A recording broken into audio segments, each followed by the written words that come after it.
ഇന്ന് നമ്മൾ കാണാൻ പോകുന്ന കഥയുടെ പേരാണ്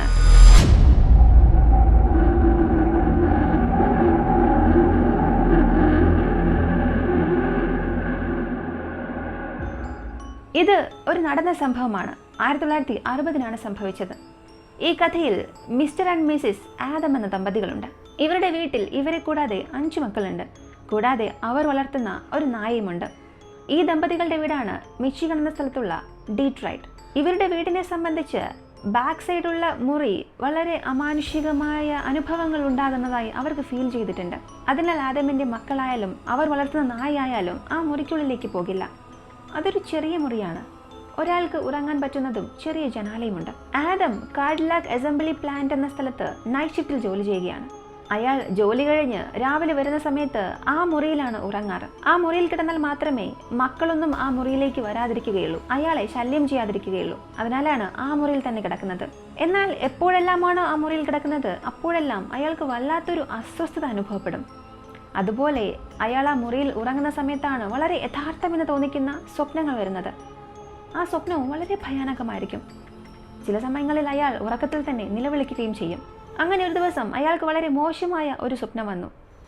ആ സ്വപ്നത്തിൽ അയാൾ കിടന്ന് ഉറങ്ങുന്ന മുറിയിലെ കബോർഡ് തുറന്നു നോക്കുമ്പോൾ ഒരു പെൺകുട്ടിയുടെ ഡെഡ് ബോഡി കിടക്കുന്നത് അയാൾ കണ്ടു. അതിൽ നിന്ന് വരുന്ന രക്തമെല്ലാം ആ മുറി മുഴുവനും വ്യാപിച്ചിരുന്നു. ദിവസങ്ങൾ കഴിയുന്തോറും അതേ സ്വപ്നം തന്നെ വരാൻ തുടങ്ങി. എന്നാൽ വീണ്ടും വീണ്ടും വളരെ മോശമായ അവസ്ഥയിലേക്കാണ് ആ സ്വപ്നം പോയത്. അങ്ങനെ അയാൾക്ക് പല ദിവസവും സ്വസ്ഥമായി ഉറങ്ങാൻ പോലും സാധിച്ചില്ല. പിന്നീട് അയാളുടെ ഭാര്യയുടെ കൂടെ മാസ്റ്റർ ബെഡ്റൂമിൽ കിടന്നുറങ്ങാൻ തുടങ്ങി. പിന്നീട് ആ സ്വപ്നം അവസാനിച്ചു. ഇങ്ങനെ ഒരു സാഹചര്യത്തിലാണ് ആദമിൻ്റെ അമ്മ ആ വീട്ടിലേക്ക് വരുന്നത്. അങ്ങനെ അമ്മ ആ മുറിയിൽ കിടക്കുന്നു.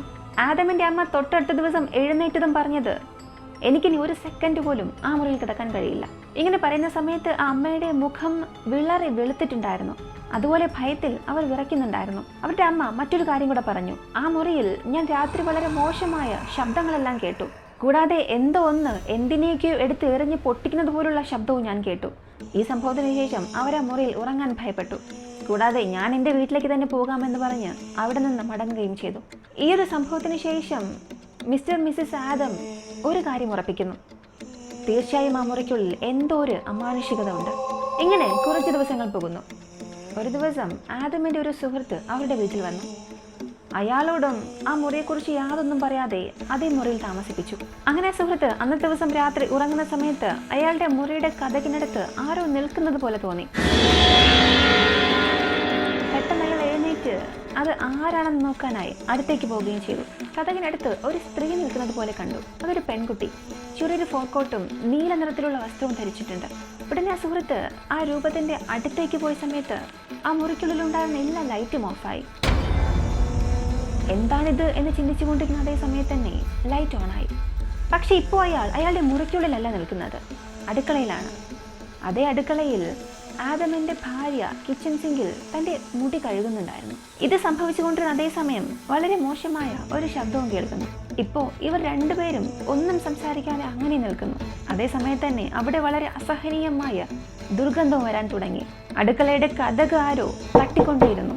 ഇപ്പോൾ ഭയന്നുപോയ ആദമിൻ്റെ ഭാര്യ പോലീസിനെ വിളിച്ച് വിവരം അറിയിച്ചു. അല്പസമയത്തിനുള്ളിൽ പോലീസ് വന്ന് ആ വീട് മുഴുവൻ പരിശോധിച്ചു. എന്നാൽ അവർക്കൊന്നും കണ്ടുപിടിക്കാൻ കഴിഞ്ഞില്ല. അങ്ങനെ അടുത്ത ദിവസം രാവിലെ ആദം ജോലി കഴിഞ്ഞ് ഓഫീസിലേക്ക് വരുന്നു. ഈ സമയത്ത് അയാളുടെ ഭാര്യയും മക്കളും അവർ വളർത്തുന്ന നായയും സുഹൃത്തും എല്ലാവരും പുറത്തിരിക്കുകയായിരുന്നു. എന്ത് സംഭവിച്ചു എന്ന് ചോദിച്ചപ്പോഴാണ് അന്ന് നടന്ന കാര്യങ്ങളെല്ലാം അവർ പറഞ്ഞത്. അയാൾക്കത് വിശ്വസിക്കാനും സാധിച്ചില്ല. അതിനാൽ അന്നത്തെ ദിവസം അതേ മുറിയിൽ ആദം താമസിച്ചു. എപ്പോഴത്തെയും പോലെ ആദം ആ മുറിയിൽ കിടന്ന് ഉറങ്ങുന്ന സമയത്ത് പഴയതുപോലുള്ള ഒരു നെഗറ്റീവ് എനർജി തോന്നി. ആരോ കബോർഡ് തുറക്കുന്നത് പോലെയും ടേബിൾ വലിക്കുന്നത് പോലെയുമുള്ള ശബ്ദം അയാൾക്ക് കേട്ടുകൊണ്ടേയിരുന്നു. ഉടനെ അയാൾ തൻ്റെ ഭാര്യയുടെ പേര് പറഞ്ഞു വിളിച്ചു. എന്നാൽ യാതൊരു പ്രതികരണവുമില്ല. പതിയെ പതിയെ ആദം ഉറക്കത്തിലേക്ക് പോയി. എന്നാൽ അയാൾക്ക് ആ സ്വപ്നങ്ങൾ, മോശമായ സ്വപ്നങ്ങൾ വന്നുകൊണ്ടേയിരുന്നു. ഒരു വൈകുന്നേരമായപ്പോൾ ആദമിന് ഓർമ്മ വന്നു. കണ്ണു തുറന്ന് നോക്കിയപ്പോൾ തനിക്ക് മുൻപിൽ ഒരു രൂപം തന്നെ തന്നെ നോക്കിക്കൊണ്ടിരിക്കുന്നതായിരുന്നു ആദം കണ്ടത്. ആ രൂപത്തോട് അയാൾ എന്തോ സംസാരിക്കാൻ ശ്രമിക്കുന്നുണ്ട്. എന്നാൽ അയാളെ കൊണ്ട് അത് പറ്റുന്നില്ല. അതേസമയം ആ രൂപം എന്തൊക്കെയോ പിറുപിറുക്കുന്നുണ്ടായിരുന്നു. ആദവും ഭയപ്പെട്ട് നിലവിളിച്ചുകൊണ്ട് ആ മുറിയിൽ നിന്നും പുറത്തേക്ക് ഇറങ്ങാൻ ശ്രമിച്ചു. എന്നാൽ അങ്ങനെ വരാൻ ശ്രമിക്കുന്ന സമയത്ത് ആ രൂപം അയാളെ പുറകിലേക്ക് വലിച്ചിട്ടു. ഈ സമയം ശബ്ദം കേട്ട സുഹൃത്തും ആദമിനെ പുറത്തേക്കെടുക്കാൻ ഒരുപാട് ശ്രമിച്ചു. എന്നാൽ ആ രൂപം വീണ്ടും വീണ്ടും ആ മുറിയുടെ പല ഭാഗത്തായി അയാളെ എടുത്ത് വീശാൻ തുടങ്ങി. ഭാര്യയും സുഹൃത്തും കൂടെ അയാളെ മുറിയിൽ നിന്നും പുറത്തേക്കെടുക്കാൻ ഒരുപാട് ശ്രമിച്ചു. ഒരു ഘട്ടത്തിൽ ഈ സംഭവങ്ങളെല്ലാം താനെ അവസാനിച്ചു. 1 മണിക്കൂറിന് ശേഷം താൻ കണ്ട ആ രൂപത്തെക്കുറിച്ച് ആദം ആ കുടുംബത്തോട് പറഞ്ഞു. മിച്ചിഗണിലെ മറ്റൊരു സ്ഥലത്താണ് ആദമിൻ്റെ ഭാര്യയുടെ അമ്മയും അച്ഛനും താമസിക്കുന്നത്. അതേ വീട്ടിലേക്ക് ഇവരെല്ലാവരും പോകുന്നു. ഈ സമയത്തെല്ലാം ആ മുറിയിലുണ്ടായിരുന്ന അമാനുഷികത അവസാനിപ്പിക്കാൻ ഇവർ പല കാര്യങ്ങൾ ചെയ്തു. എന്നാൽ ഒന്നും തന്നെ അവസാനിച്ചില്ല. പതിയെ പതിയെ ഈ ഒരു സംഭവം ആ നാട് മുഴുവനും അറിയാൻ തുടങ്ങി. ഇത് കഴിഞ്ഞ് ആദമിൻ്റെ കുടുംബം ആ വീട്ടിൽ താമസിക്കാനേ പോയിട്ടില്ല. ഇങ്ങനെ ആ വീടും ഒരു പാഴടഞ്ഞ വീടായി മാറി. ഇതാണ് ആദം കണ്ട ആ ഡീമൺ ഓഫ് ഡീട്രോയിറ്റ്.